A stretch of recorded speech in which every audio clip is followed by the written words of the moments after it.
आजकल देखने में आ रहा है कि काफ़ी लोग वज़न को कम करने के लिए ओज़ेम्पिक नाम की जो एक दवा है उसका एक कह सकते हैं कि कज़न ड्रग है वीगोवी। तो वीगोवी काफ़ी लेने लग गए हैं। तो यहाँ मैं 2-3 बातें वीगोवी के बारे में बताना चाहूँगा, या कोई भी दवा जिससे आप वज़न कम करते हो तो उसमें आप याद रखिए, ये जो दवा है ये आपके स्टोमक के एक्शन करती हैं, उस स्टोमक के एक्शन को स्लो डाउन करती हैं। तो आपके स्टोमक में खाना कई देर पड़ा रहता है तो आपको पेट भरा हुआ लगता है, तो उससे आपकी भूख कम हो जाती है। भूख कम होने से आपकी फ़ैट है वो बर्न होती है और आपका वज़न कम होता है। लेकिन वो कारण जिसकी वजह से आपका वज़न बढ़ा था पहले, वो इन दवाओं से दूर नहीं होता है। देखिए, यदि आपके मसल स्ट्रॉन्ग हैं, आपकी मसल टोन बहुत अच्छी है, तो आपका वज़न ज़िंदगी में कभी भी नहीं बढ़ेगा, पैथोलॉजिकल रूप में नहीं बढ़ेगा। खाली कुछ जेनेटिक्स के कुछ केसेस को आप हटा दीजिए, अदरवाइज़ नहीं बढ़ता है सामान्य व्यक्ति में। दूसरा, इन दवाओं के सब के क्योंकि बहुत पोटेंट दवा होती हैं, बहुत पावरफुल दवाई होती है, तो इनके साइड इफ़ेक्ट अच्छे खासे होते हैं।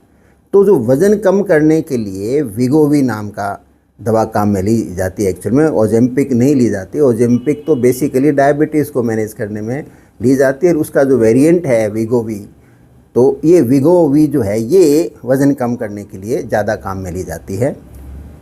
इस दवा से क्या होता है, लॉन्ग टर्म के अंदर आपकी जो आँखों की नर्व होती है, जो ब्रेन जाती है, ऑप्टिक नर्व, उसमें ब्लड सप्लाई कम होने से कई बार वो ऑप्टिक नर्व डैमेज हो जाती है और व्यक्ति के परमानेंट लॉस ऑफ विज़न हो जाता है।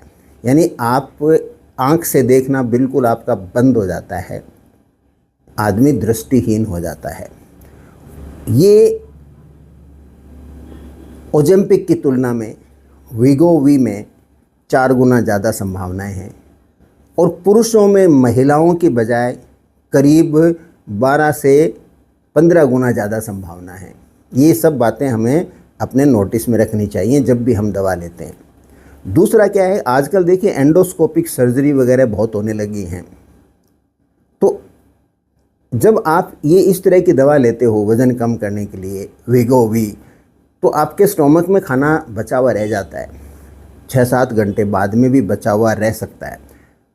और आप यदि सर्जन को नहीं बताते हो कि आप ये दवा ले रहे हो, या सर्जन के नोटिस में इतना नहीं आए, ध्यान नहीं आए, तो कई बार एस्पिरेशन न्यूमोनिया हो जाता है सर्जरी के बाद में। जब आप थोड़ा आपको बेहोश करते हैं और आप होश में आते हो, तो जो स्टोमक के अंदर जो भोजन पड़ा हुआ रह गया दवा की वजह से, वो बाहर आके आपके फेफड़े में चल जाता है, और एस्पिरेशन न्यूमोनिया नाम की एक ख़तरनाक बीमारी हो सकती है जो जानलेवा भी हो सकती है। तो जब भी आप यदि कोई छोटी सी भी सर्जरी करवाओ, तो आप ज़रूर बताओ कि मैं वज़न नियंत्रण के लिए वीगोवी ले रही हूँ या ले रहा हूँ। इसको बताना अत्यावश्यक है। और आँखों के अंदर थोड़ा सा भी चेंज आए या नहीं आए तो भी आप अपने ऑप्थेल्मोलॉजिस्ट से आप बीच में ज़रूर चेक करवाइए। और मैं फिर कहना चाहूँगा, इन दवाओं से वज़न नियंत्रण है वो टेम्परेरी है। कुछ अंडर डॉक्टर्स केयर आप थोड़े समय के लिए लेना चाहें तो ही लें, इसको अपनी हैबिट नहीं बनाएं, इस पे निर्भरता बहुत ज़्यादा नहीं रखें, तो आपके लिए ज़्यादा फ़ायदेमंद होगा। दवाओं का निश्चित और काफ़ी बड़ा नुकसान आपको हो सकता है। इन चीज़ को कभी भी भूलना मत। दवा से वज़न जो हम करते हैं वो अस्थायी होता है, ये भी याद रखना। वज़न सिर्फ स्थायी रूप से कम करना है तो थोड़ा थोड़ा कम करो। भोजन पे यानी कैलोरी पे नियंत्रण और कसरत, ये 2 ही ऐसे साधन हैं जिससे आपको रियल में वज़न कम होता है, लॉन्ग टर्म के लिए कम होता है और स्वास्थ्यवर्धक भी होता है।